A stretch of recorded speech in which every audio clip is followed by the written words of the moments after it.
for us olivine, perovskite, post-perovskite, and statite, or whatever. Yeah?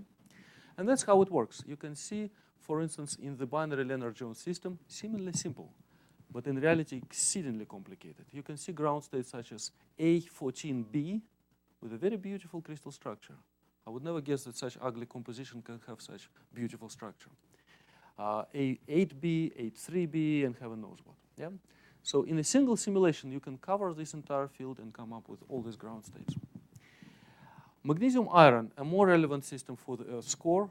At low pressures, it has no miscibility and no compounds in the system.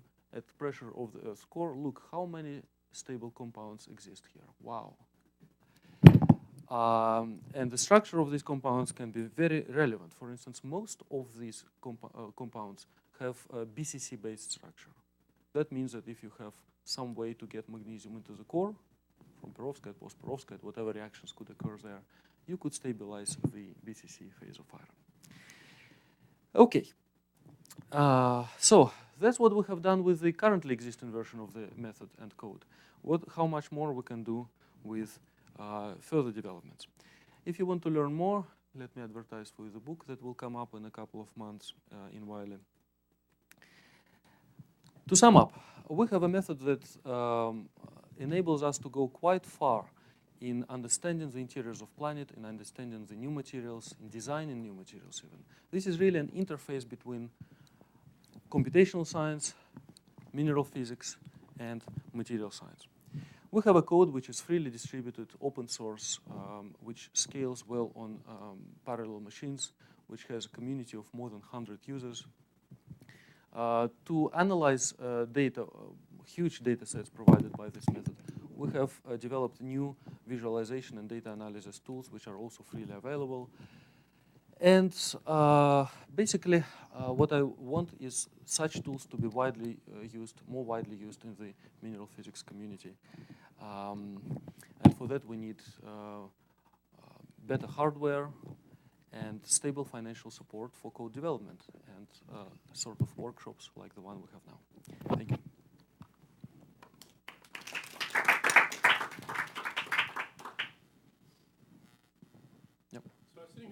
Stock in your evolutionary algorithm, so you showed the blind taste test of different, I think it was barium, aluminum, silicon compounds. And the simulated annealing got the lowest energy structure in one of the 4 examples. Could you elaborate on that a little bit? Because, as an experimentalist, I look at this, I think, okay, are you only getting the stable structure 3/4 of the time with this? Or what's going on here? Okay. Is this just a very deep minima that you didn't find with your kangaroos? Okay. I'm puzzled. First of all, let me tell you one basic fact about all these methods. That none of these methods, and none of the methods one can possibly imagine in the future, will give you ever a guarantee. Sure. We don't want guarantees. We just want so each 99 of 100. Right. So each of these methods operates not with certainties and not with guarantees, but with success rates. And the method which gives you higher success rate is the one to be chosen. You know which one it is. 3 out of 4 in this blind test. Okay, but that's a very good number for an experimentalist to be able to say, all right, well, 3 out of 4 chances, guys, right? 3 out of 4, 1 out of 4, yeah. Not so good. Well, let me show you one particular number. I mean, I appreciate your honesty. I'm not really picking on you. Well, we have to be honest because there's only, well, there's no point to do science if you're not honest. Let me show you one number. Here, people have done 10 simulations of this length. So more than 7,000 structures in each. Much, much more actually than 7,000 structures. And after 10 attempts, only in one they found this structure. We have done 2 simulations of this length. So this is an effort which is 10 times smaller than they did. Yeah? So if you want a simple answer, I've just been lazy and complacent. The idea was that this is a truly blind test. So each one gets his results before communicating with others. And I was thinking, okay, well, I will beat these guys. I will beat them to pulp. So why bother? 1 or 2 times and they're done. 3 times out of 4, my complacency worked. One time I was punished for it. Well, okay, that's an additional lesson. Don't be complacent. Okay, so next time in your theoretical methods, you can say, I was not lazy and complacent in this calculation. Okay, got it. Yes, and next time when I will be less lazy and less complacent, I will beat them 4 times out of 4. Also, you can see that the energy difference is actually quite small. Yeah. Nevertheless, experimentalists care. Yes, You know, absolutely, say. absolutely. I mean, if you lost, you lost, even Yeah, if you exactly. lost by that much, by that little. Let's face it, yes. So, Mhm. so did you actually, so how different were the two structures where you have this, where you didn't get the minimum? They were very different, and one of the interesting things was that the structure that they got was less ordered than our structure. So this is a system with a very complicated chemical composition, and this frustration creates a ground state which is not very well ordered. And their structure, being less ordered, had lower energy. But the structures were quite different. Coordinations were, I think we had a structure which had only 4-fold and 6-fold coordination of silicon, and they had 4, 5, and 6, something like that. I can show you the structures.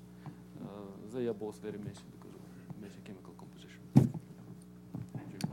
I can just use the post-perovskite example. Mhm. Let's just say pretend we don't know anything about post-perovskite, and if you do the experiment today, what kind of a computational facility do you need, and how long it takes for you to get the post-perovskite? That's my first question. And also, I remember Yamanaka have an alternative interpretation of this post-perovskite structure, so it's kind of like a related to the post-perovskite. So in your simulation, do you see those kind of a related structure? Okay, let me begin with the second question. Yamanaka's structure is nothing else but an ordered version of the post-perovskite structure if you put there not only magnesium cations but also iron cations. At low temperatures, he finds that they order over these positions, which results in symmetry breaking. There is nothing particularly unexpected here. But does that structure show up also in your one of the? I have never tried mixed compositions of magnesium silicate and iron silicate. I only tried pure magnesium silicate. But if I tried mixed magnesium silicate and iron silicate, it's bound to occur. Because at low temperatures, our method always predicts ground states which are ordered. So some ordering will have to occur. The first question is, what kind of computational facilities? Post-perovskite having 20 atoms in the unit cell will be relatively fast. I would think that you will get it after maybe 100, 200 CPU, 300 CPU hours, let's say. Something like 300 CPU hours, and you get your post-perovskite.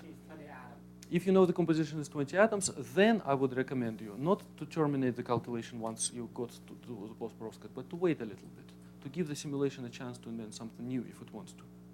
So instead of 300 hours, I would wait maybe 600, 700 hours, just for this one calculation. Then you need to explore other system sizes, maybe 20 atoms in the cell, maybe 30 atoms in the cell, maybe if you are brave, 40 atoms in the cell. And then it grows to some thousands of CPU hours easily for just one pressure point. So for just one pressure point, we're talking about maybe 10,000 CPU hours.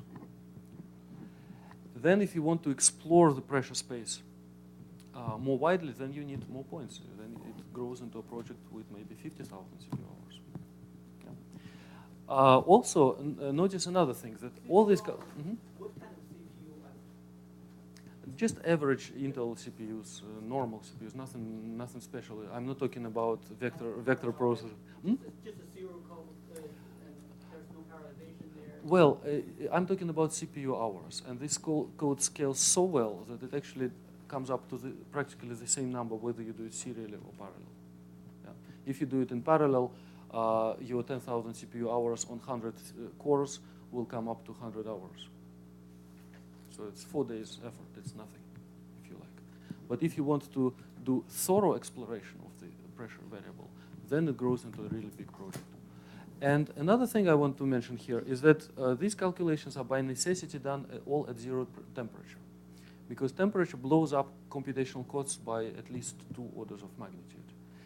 If we want to be able to address high pressure and high temperature, we really need new hardware, large scale hardware. Has your evolutionary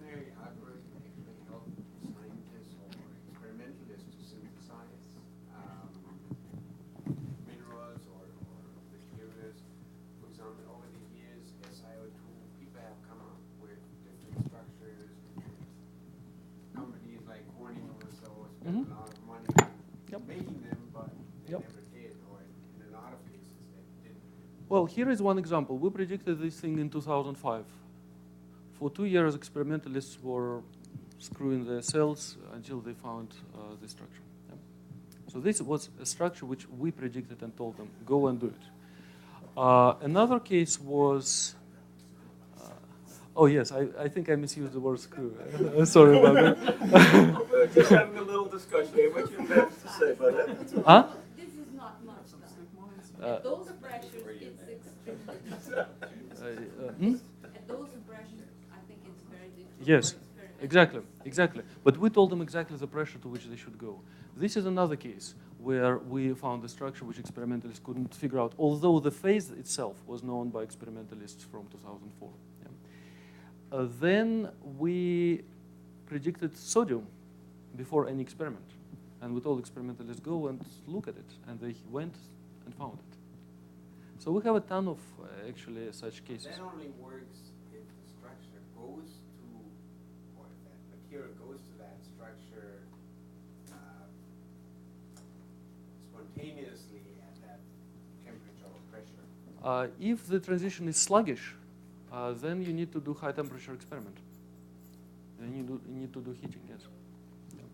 And for instance, calcium carbonate had to be done with heating because it does not go at room temperature. The transition is kinetically hindered. With heating, it goes. Okay, one last quick question because you're very Yep. late. And I'm sure everybody wants to ask a question. One last one. Very briefly, as you know, we did some work on crystal structure prediction from a slightly different angle, which was more to say, sort of in its simplest, let's look at what's known and try to guess from what we've already done. And obviously, that does not predict these totally new structures that you found.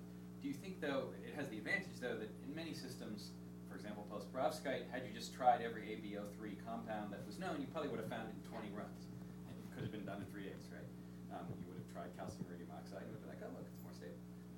So it's sort of simpler in that way, but less versatile. Do you think there's a role for that? Or do you think the brute force methods are, in fact, so efficient and save you so much on thinking that it's better just to turn the crank and get it? Which is often true, right?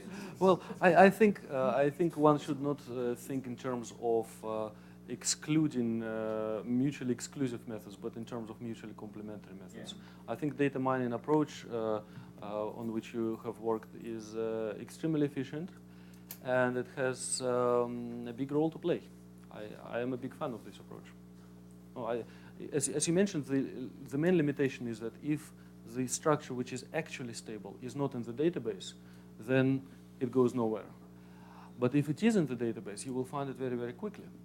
However, in the case of high pressure, especially very high pressure, we so frequently come up with new structures that there is a certain limitation on it. But data mining still has one advantage, because it can predict formation or non-formation of compounds in multi-component systems very quickly. For our method, we can also do it, but it's a pain. For your method, you can predict it in half a day, whether or not one should look for possible compounds in a system. So that certainly is something to be admired. Yes, and we can also use them as seeds, yes. By the way, this is one of the capabilities of the code. You can use known structures as input for the first generation. It doesn't have to be random.